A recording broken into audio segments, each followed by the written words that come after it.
اچھا جی آگے چلتے ہیں لیکن میں پھر بھی ہمیشہ اس ہوائی کمپنی کو چنتی ہوں کیونکہ اس کی نشست آرام دہ ہوتی ہے اور عملہ تمیز دار۔ تو خیر ہم نے پہلی ٹھیکی کلکتہ میں لگائی۔ ٹھیکی کا کیا مطلب ہے؟ پہلا سٹے وہاں کیا۔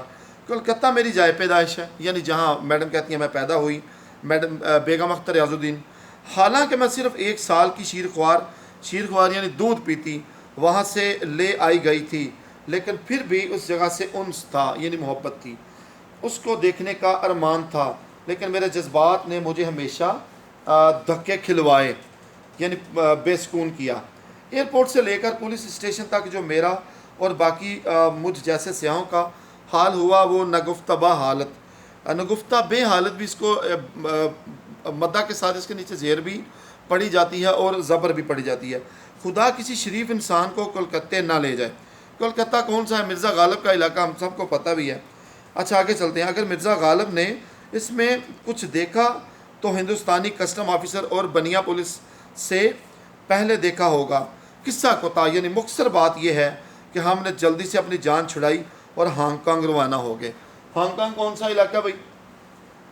ہانگ کانگ کا ابھی ہم نے ذکر کیا تھا، اس پر ابھی ہم دیکھ لیتے ہیں پھر سے۔ جی ہانگ کانگ یہ شہر 1924 سے اس نام سے 26 سے پکارا جا رہا ہے۔ چین کا جو علاقہ ہے اس پر ابھی ہم نے بات کی تھی۔ روانہ ہوئے، وہاں جا کر روح خوش ہو جاتی ہے۔ تازہ دم ہو کر ٹوکیو روانہ ہوئے۔ راستہ سخت طوفانی تھا۔ کم وقت پین ایم یہ نیچے 4 نمبر پہ لکھا ہوا ہے، پرانا کھٹارا جہاز 4 گھنٹے لرزتا رہا اور ہمیں لرزاتا رہا۔ ساتھ بیٹھا جاپانی تاجر تسلی دیتے ہوئے بولا، یہ تو کچھ بھی نہیں، جب ٹوکیو سے ہوائی جاؤ گی تو ہوائی جہاز ایسے اچھلے گا جیسے چھاج میں گیہوں، یعنی اس انداز میں ایسے۔ صحیح ہے جی، چھاج میں گیہوں۔ ہم نے ان للہ پڑھ لیا، یعنی خطرے میں پریشانی کا وقت اللہ کو یاد کر لیا جاتا ہے، اور ارادہ کر لیا کہ میاں کو ہوائی میں ہی رہنے دیں اور ہم ٹوکیو میں، یعنی جاپان کا دارالحکومت ہے، میں ان کی واپسی کا انتظار کریں گے، لیکن خاک چھاننے کا شوق خوف و خطر پر غالب آ گیا، یعنی جان بوجھ کے بے سکونی کا سہارا لینا، بے سکونی کو حاصل کر کے اپنے مقدر کا حصہ بنانا جی غالب آ گیا، اور جنرل شیخ بیگم شیخ کی خاطر مدارت کا مزہ چکھ کر 2 دن ٹوکیو ٹھہر کر جلد جلال کہتے ہوئے آئی بلا کو ٹال دو، یعنی ایک پریشانی میں ایک مختصر سی دعا ہے، کہتے ہوئے جاپان ایئر لائنز میں بیٹھ گئے۔ ہوائی جہاز چلا تو ہم نے اللہ سے گڑ گڑا کر دعا مانگی کہ یا رب ہماری عزت رکھ لے اور خیر سے سفر پورا کر دے۔ میرے مولا نے میری مراد ایسی پوری کی کہ سارا سفر آسمانوں میں ریشم کی طرح سر کرتا گزر گیا۔ میں نے اتنے خوشگوار اچھے گھنٹے کبھی نہیں گزارے تھے۔ رات کو 10:30 بجے ہمارا جہاز ہوائی کی دارالسلطنت ہونولولو میں اترا۔ میاں کو تار دے دیا تھا، امید تھی کہ ہوائی اڈے پر ہار لے کر پہنچیں گے، یعنی استقبال کریں گے۔ جزیرہ ہوائی یعنی ہوائی کا جو آئرلینڈ ہے کہ یہ ایک رسم درینہ ہے، یعنی پرانی رسم ہے ایک، کیا کہ ہر آنے والے کا پھولوں کے حسین گجروں سے استقبال کیا جاتا ہے۔ اس لیے ارمان تھا کہ کم از کم میاں تو پھول نچھاور کرنے پہنچ جائیں گے، لیکن میاں ریاض الدین، اب ان کے میاں کا نام کیا ہے؟ میاں ریاض الدین، بیگم کا نام کیا ہے؟ بیگم اختر۔ اگر آپ کا پورا نام نہیں آتا بورڈ کے مطابق تو آپ صرف بیگم اختر لکھ دیں گے، یہ بھی قدر بہتر ہے اس بات سے کہ آپ غلط لکھیں۔ اکثر بچے لکھتے ہیں بیگم ریاض الدین اختر، تو یہ بات غلط ہے، اس طرح بورڈ میں نمبر نہیں دیا جائے گا، کیونکہ صرف اس ایک لفظ کو لکھنے کا بورڈ میں 1 نمبر ملتا ہے۔ بیگم اختر ریاض الدین۔ میاں ریاض الدین صاحب حسب معمول غائب، رات کا وقت مجھے ان کا پتہ بھی نہیں معلوم، جناب بلی کی طرح 3 گھر تبدیل کر چکے تھے۔ ہوائی کی یونیورسٹی میں فون کیا تو انہوں نے کہا ایسٹ ویسٹ سینٹر سے پوچھو۔ ایسٹ ویسٹ سینٹر کا میں آپ کو بتا چکا ہوں کہ ہوائی کے دارالحکومت ہونولولو میں ایک تعلیمی اور ایک ثقافتی کلچرل ایک ایسا سینٹر ہے یا مرکز ہے جہاں پہ لوگ تعلیم کی غرض سے یعنی اسٹڈی کرنے کے لیے آتے ہیں، صرف مطالعہ کرنے کے لیے، اور وہاں پر جو ہے مقالہ جات لکھ کے اپنے تھیسس لکھ کر رکھ دیتے ہیں۔ پھر ان کی گورنمنٹ یعنی جس کے زیر اہتمام وہ ادارہ چلتا ہے وہ پھر ان کو اپنے انداز میں اس کو شائع کرتی ہے۔ وہ ادارہ اس کو شائع کرتا ہے، بعد میں آنے والے نئے جو طلباء ہیں وہ اس سے پھر استفادہ کرتے ہیں۔ سے پوچھو۔ اتنے میں ایک ٹیکسی والا آگے بڑھا، میں وہاں تک آپ کو لے جاتا ہوں، باقی پھر دیکھا جائے گا۔ High rise hostel, high rise hostel, یہ ہائی رائز ہاسٹل یہ ہاسٹل ہے، آپ کو پتہ چل گیا ہے۔ نمبر 2 تک پہنچے تو اونچی اونچی عمارات، بتیاں جل رہی ہیں، طلباء پڑھ رہے ہیں، لیکن ہمارے میاں ندارت، یعنی میاں نہ ملے۔ الفاظ کے معنی میں نے یہاں لکھے ہوئے ہیں، یہ لفظ ندارت میں نے ابھی یہاں لکھا تھا جی، یہ لکھا ہے ندارت، غائب، ہمارے میاں وہاں سے غائب، وہ وہاں موجود نہیں تھے۔ غصہ اور پریشانی دونوں مل گئے، یہ ایک اچھا استقبال ہو رہا ہے، رات کو 12 بجے 3 مہینے بعد بیوی آئی ہے وغیرہ وغیرہ۔ اتنے میں ایک کار لڑکیوں سے لدی پھندی، یہ میں نے لکھا تھا سواری پر زیادہ سوار ہو کر ہے، یعنی بالکل بھری ہوئی ایک ایسی کار آئی جس پر لڑکیوں کی زیادہ تعداد تھی، چیختی چلاتی آن کر رکی، انجان شکلوں نے میرے گلے میں ہار ڈالے۔ پیچھے ایک اور کار میں، اس میں گٹار پر کچھ نوجوان ہوائی کے گیت گاتے ہوئے اترے، اور ان نوجوانوں میں چھپے ہوئے میاں ریاض الدین مسکراتے ہوئے چلے آ رہے ہیں۔ اس سے پہلے کہ میں حسب معمول برستی، ان کی سہیلیوں نے سمجھایا کہ تار پڑنے میں غلط فہمی ہو گئی، ہوائی کا وقت جاپان کے وقت سے 24 گھنٹے پیچھے ہے۔ یہ آپ نے یاد رکھنا ہے، یہ معلوماتی ایک جملہ ہے، 24 گھنٹے کا فرق ہے، اس لیے اکثر تاریخوں میں گڑبڑ ہو جاتی ہے۔ ہم نے جل کر کہا کہ اصل گڑبڑ تو ہماری شادی کی تاریخ سے ہوئی تھی۔ بہرحال خدا کا شکر ادا کیا، ٹیکسی والے کا شکریہ ادا کیا، پھر گھر روانہ ہوئے۔ تو اس کے بعد ابھی عزیز طلباء ابھی مزید ایک جو ہے وہ اس سبق کا خوبصورت پہلو ہے جو ہمارے ابھی سامنے آنے ہی والا ہے۔ تو ہم ایسا کرتے ہیں کہ ہم اس کے بعد جو اگلا جو لیکچر ہے بقیہ حصہ ہم اس میں پڑھیں گے۔ تو امید کرتا ہوں کہ یہاں تک ہم نے بڑی ہی خوبصورتی کے ساتھ، آسانی کے ساتھ جو ہے وہ اس سبق کو سمجھ بھی لیا ہے، پڑھ بھی لیا ہے، اور اگر مزید کوئی اس میں کوئی ابہام یا کوئی مشکل آئے پیش تو جب بھی ہم آپ کو یہ بالمشافہ براہ راست جب آپ کو پڑھائیں گے تو آپ یقیناً جو ہے وہ ہمارے سے یہ سوال کر لیجئے گا کہ آپ کو فلاں چیز کی سمجھ نہیں آئی۔ جو بھی متعلقہ استاد آپ کے ساتھ لائن پہ ہوں گے یا براہ راست آپ کے سامنے ہوں گے، آپ ان سے یہ سوال کر لیجئے گا، وہ آپ کو سمجھا دیں گے۔ عزیز طلباء، آج اس سبق یعنی سبق SOS کے مطابق سبق لیکچر نمبر 74 کے ساتھ جو ہے وہ پروفیسر مجسم شہزاد ابھی آپ سے اجازت چاہیں گے، پھر انشاءاللہ ملیں گے اگلے لیکچر تک، تب تک کے لیے اللہ نگہبان۔